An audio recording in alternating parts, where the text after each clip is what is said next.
Pues sí, Juanjo, seguimos en directo para hablarles de una organización o hermandad que desde siempre ha proyectado entre el gran público una imagen borrosa, la mayoría de las veces desconocimiento, pero también de suspicacia y de recelo. ¿Qué es la masonería? ¿Qué sentido tiene en la actualidad? ¿Quiénes son hoy en día los masones? Todas estas preguntas y otras se las vamos a formular a los invitados que nos acompañan hoy en plató, pero para situarnos veamos antes las siguientes imágenes.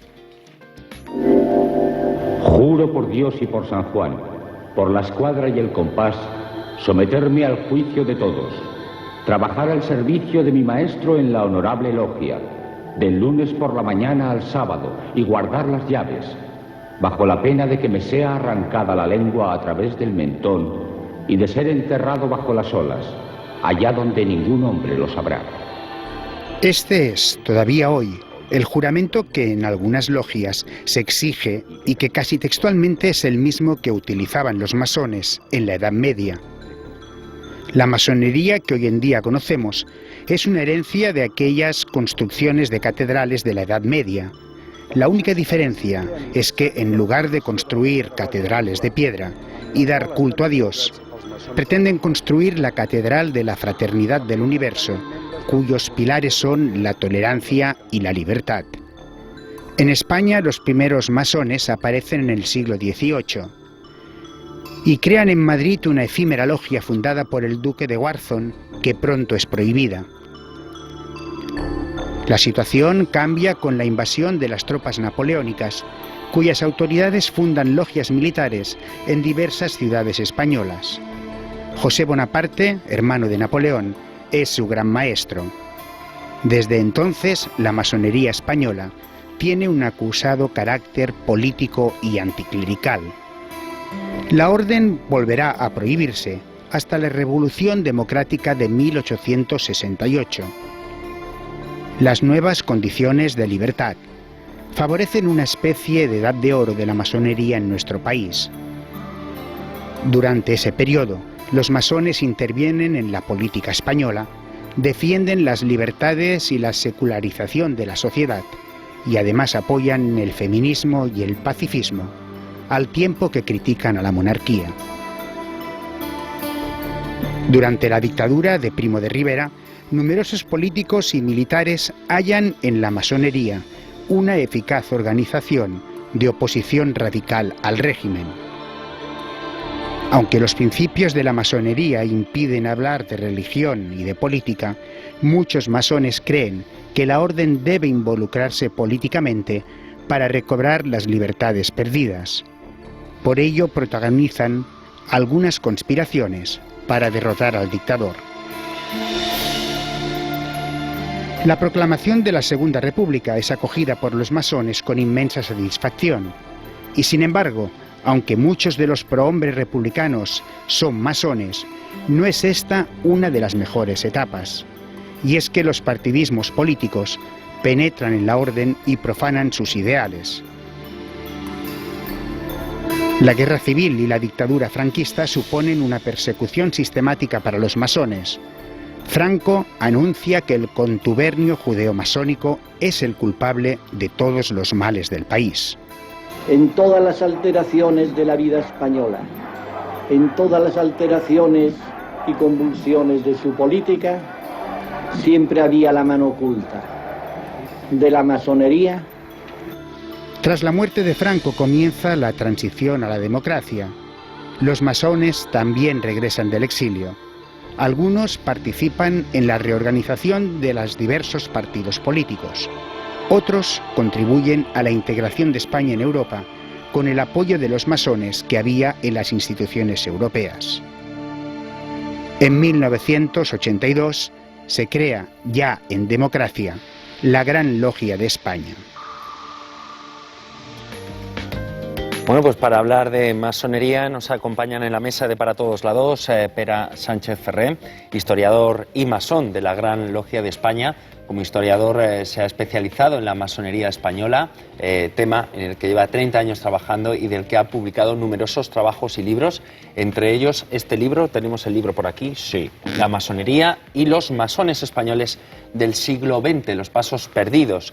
Nos acompaña también, a mi derecha se encuentra Óscar de Alfonso Ortega, es el gran maestre de la Gran Logia de España y abogado de profesión. Pues muy buenas tardes, bienvenidos a los dos. Buenas tardes. Buenas tardes. Bueno, en la introducción nos referíamos a la masonería como una organización, una hermandad. Yo no sé si esta definición es la más acertada, la más correcta. Se mueve tanto desconocimiento alrededor que nunca sabemos cómo tratarlo o definirlo. Yo he visto lo que habéis hecho aquí, la introducción realizada, y la verdad que está bastante bien. Se ha descrito correctamente lo que son los orígenes de la institución masónica en España.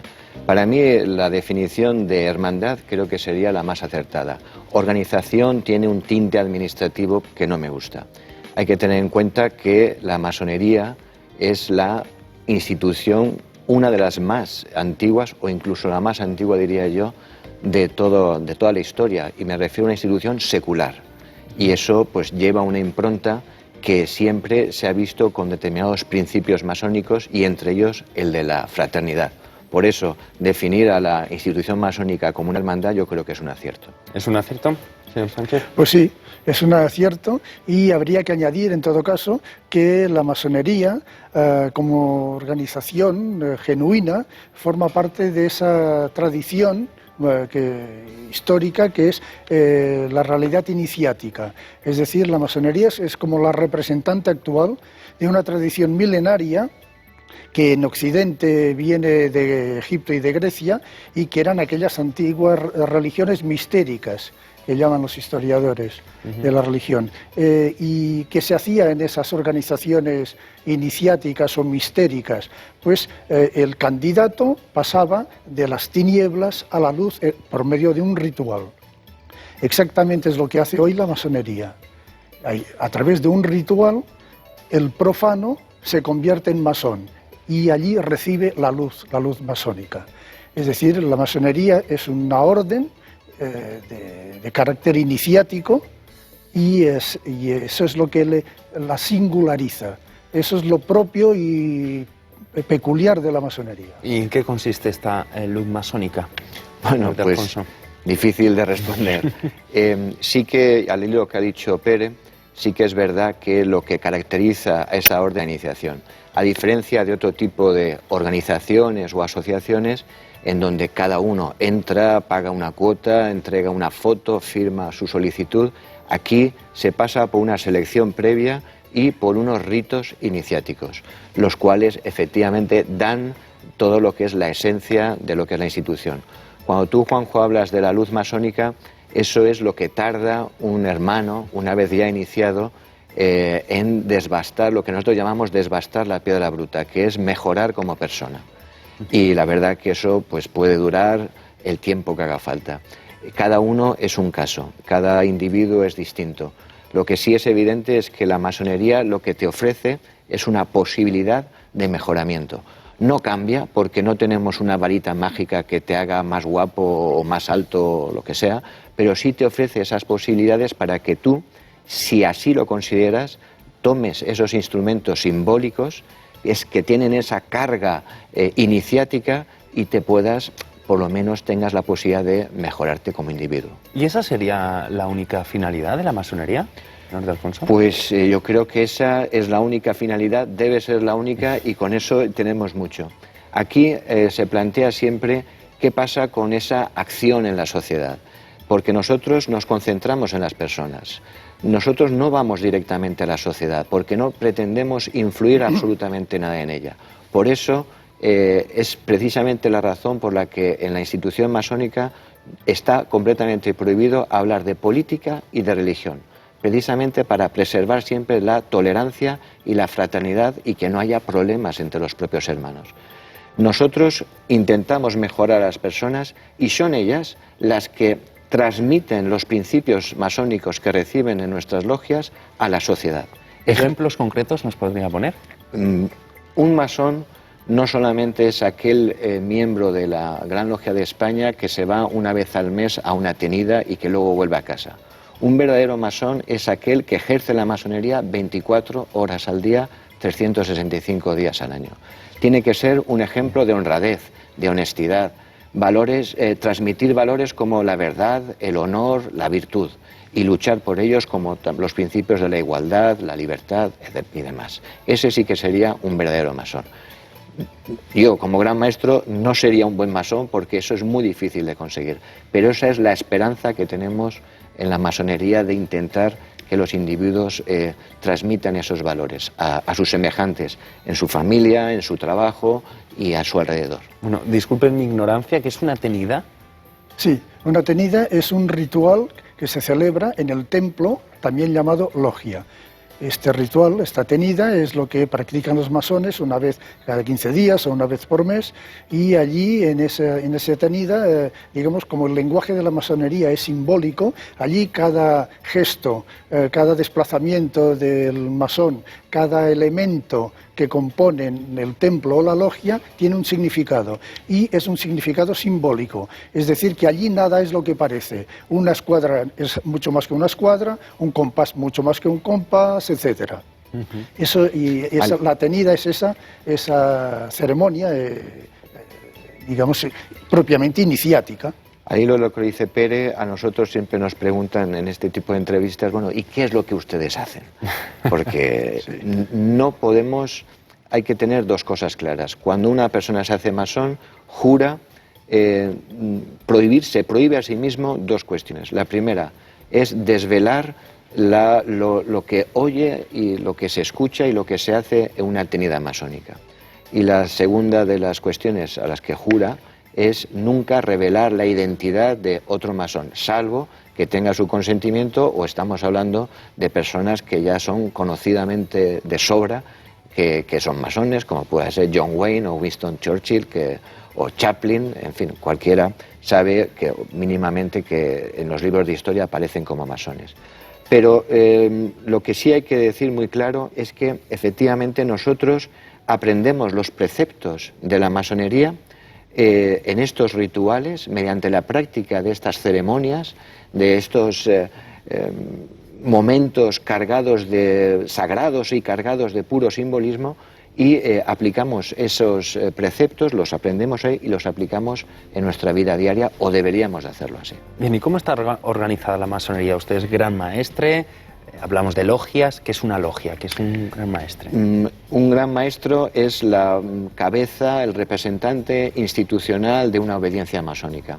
Yo en este caso fui elegido hace 2 años por mis hermanos como su gran maestro por un mandato de 4 años. La obediencia masónica es una especie de federación de logias, si se puede llamar así. La logia en concreto, que antes lo ha estado explicando Pere, es el sitio donde se realizan los rituales iniciáticos. La Gran Logia de España no los hace. Las tenidas de la Gran Logia de España son asambleas generales que se realizan una vez al año y en donde se tocan temas eminentemente administrativos, como en una asociación cualquiera. Aún así, se realizan siempre con un ritual y una serie de ceremonias específicas. Pero donde se inicia en la orden, donde se da esa luz masónica que tú antes comentabas, es en las logias concretas. Estas logias, a su vez, están reunidas en provincias masónicas, que también es un nivel administrativo de la Gran Logia de España, que simplemente sirven de intermediario entre lo que es la administración de arriba, del tope, con las logias concretas. ¿Y encontramos muchas diferencias entre la logia de España y la logia de otros países, por ejemplo? Sí, de hecho hay 2 grandes, digamos, familias masónicas desde mediados del siglo XIX, más o menos. Es lo que llamamos la masonería regular, a la que pertenecemos y que representamos, que es la masonería hegemónica en el mundo y en España también. Y luego hay otras masonerías que, por ejemplo, pues admiten mujeres, que no hace falta creer en Dios o en un creador para ser masón, y que son opciones diferentes. Y eso nació a raíz de una, digamos, escisión filosófica, por decirlo así, que se dio en Francia, con el Gran Oriente de Francia. Y esa masonería fue la que existió en España hasta la Guerra Civil. Aquí no hubo masonería que llamamos regular, ortodoxa, tradicional, sino que hubo una masonería inspirada directamente por los principios del Gran Oriente de Francia, que era una organización con una gran vocación de intervención política en la sociedad, que entendía que no eran solo los masones individuos que debían ejercer su influencia en el ámbito social, familiar, asociativo, sino que era la propia organización que tenía que actuar directamente e implicarse en la lucha social y política.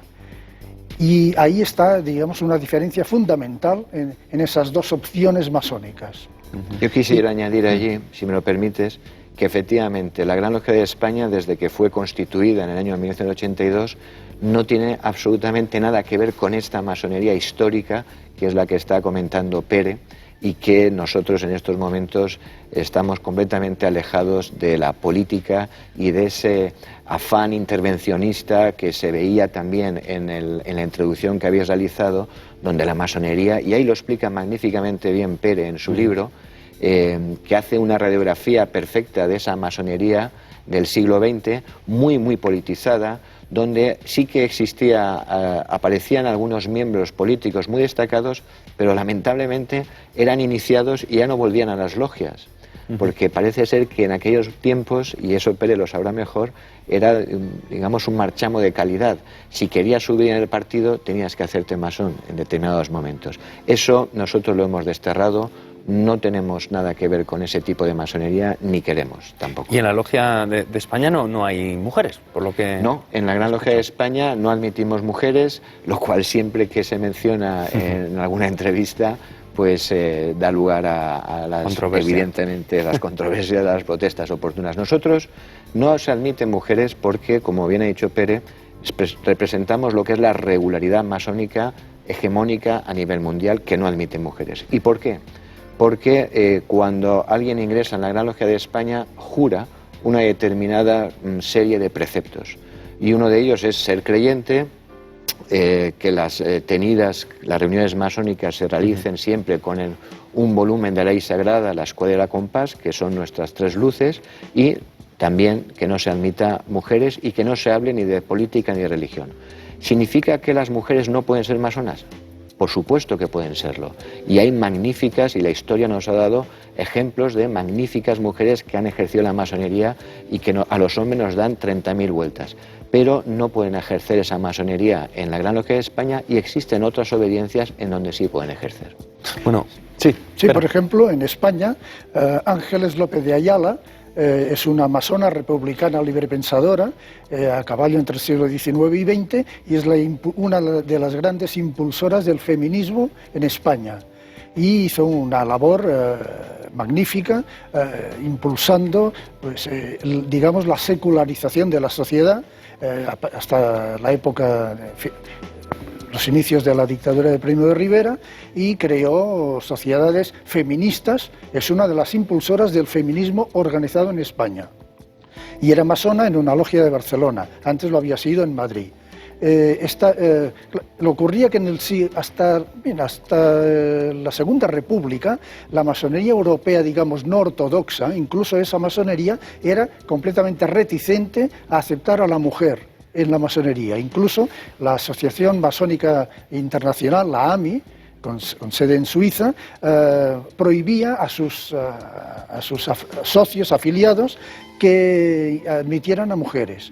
Esto tiene un origen, digamos, simbólico, que aquí ahora no es el momento de extendernos en el tema, pero digamos que cuando tú celebras una reunión o una cena incluso de solo hombres, allí, digamos, hay un cierto espíritu masculino.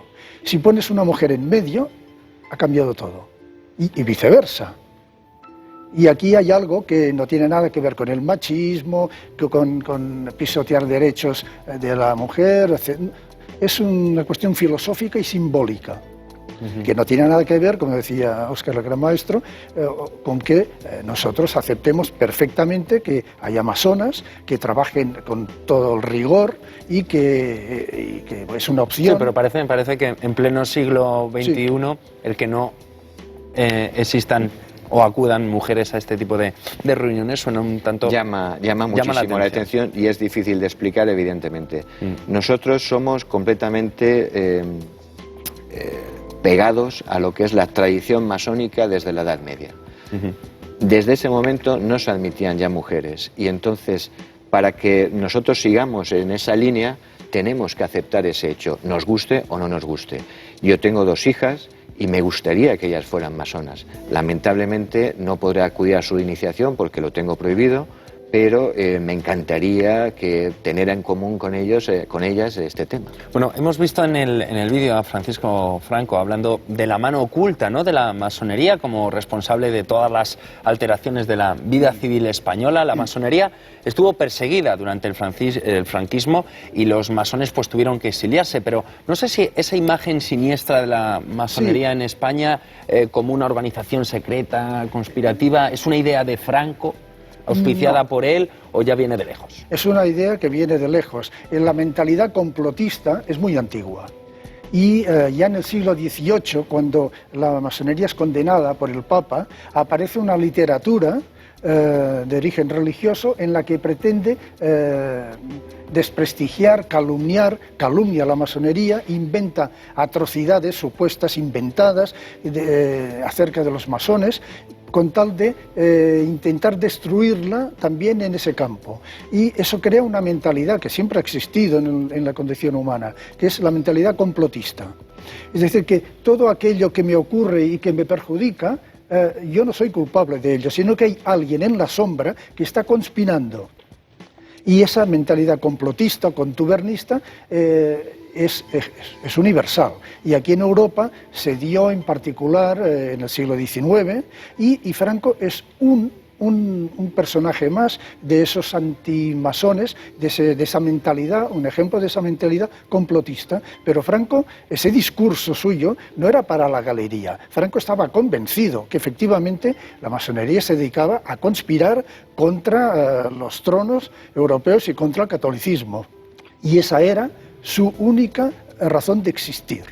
Claro, esto es falso, porque documentalmente, históricamente, no se sostiene por ninguna parte, pero a pesar de que la realidad lo desmienta, ese componente, ese talante, digamos, filosófico, vital, que es un conjunto de elementos que hacen que muchas personas tengan, aún hoy día, esa mentalidad complotista, y solo hay que ir a internet y viajar un poco para ver que esa mentalidad complotista sigue viva actualmente. Sí, más claro, cuando la masonería ni contempla religión ni política, sí, como efectivamente nosotros tenemos prohibido hacer cualquier tipo de apología, tanto política como religiosa, aceptamos cualquier tipo de ideología, aceptamos y toleramos todo tipo de religión. Y bueno, aquí hay un problema, y ahora dejamos un poco el tema de Franco, pero sí lo engarzamos con el tema del secretismo. Como la masonería ha sido muy secreta, ahora ya no lo es tanto, y esto es un ejemplo de ello, sí que eso ha conllevado que la desinformación en la sociedad. La desinformación provoca ignorancia, y la ignorancia causa el miedo. Por eso esa sensación en la sociedad española, máxime después de los 40 años de Franco y de toda la imagen que se nos puso durante este tiempo, pues la gente no sabe muy bien realmente esto de la masonería. Yo recuerdo mi madre pues pensaba que éramos unos comecuras y unos quemaiglesias y cosas pues muy raras. Nosotros estamos ahora desde la Gran Logia de España precisamente luchando contra esa imagen, informando de aquello que podemos informar, de lo que no podemos, evidentemente no lo hacemos, y intentamos siempre conseguir esa presencia en la sociedad para dar luz y decir, oiga, que no somos tan malos como nos han dicho que éramos. ¿Y podemos definir el perfil del masón? En este caso, varón, eso queda... En la Gran Logia de España, aunque hay mujeres que ejercen la masonería en otro tipo de obediencias absolutamente respetables. Bueno, el perfil de hoy día es evidentemente varón. La media de edad es baja, relativamente baja, en comparación con otras medias de edad de otras obediencias de Francia, de Inglaterra o de Italia. Suelen ser profesionales liberales, te puedes encontrar de todo. A tu derecha puede haber un director regional de una entidad financiera y a tu izquierda se sienta pues un fontanero, sin ningún problema. Y a lo mejor fontanero tiene mayores conocimientos masónicos que el director regional, nunca se sabe. Pero estamos en lo que es España, hay una presencia masónica sobre todo en el arco del Mediterráneo, desde Cataluña hasta Málaga, pasando ahí por Valencia, y bueno, la verdad es que somos una institución, ahora creo recordar, a fecha de hoy estaremos en 2.350 y tantos hermanos, no somos muchos e intentamos cada vez aposentarnos mejor en lo que es la sociedad española, que se nos conozca y que demos un paso adelante para dar más luz sobre nuestros quehaceres. Claro, porque si alguien que nos esté viendo quiere hacerse masón, tiene que reunir esos requisitos de pasar, digámoslo así, por esos filtros. Efectivamente, para ser masón dentro de la Logia de España se tiene que ser varón, creyente, libre, y libre pues es una persona que no tenga ninguna atadura económica o moral, y de buenas costumbres, y ya buenas costumbres... Pues, ¿y hay alguna página web donde entrar? Tenemos una página web que es www.gle, que es Gran Logia España, gle.org, y ahí pueden perfectamente dirigirse y a realizar cualquier pregunta. Lo primero que le preguntaremos será dónde vive, precisamente para acercarle a la logia más cercana a su municipio donde reside. Bueno, pues aquí lo tenemos que dejar. Muy bien. Muchísimas gracias. Gracias. Ha sido un verdadero placer. Nosotros vamos a continuar escuchando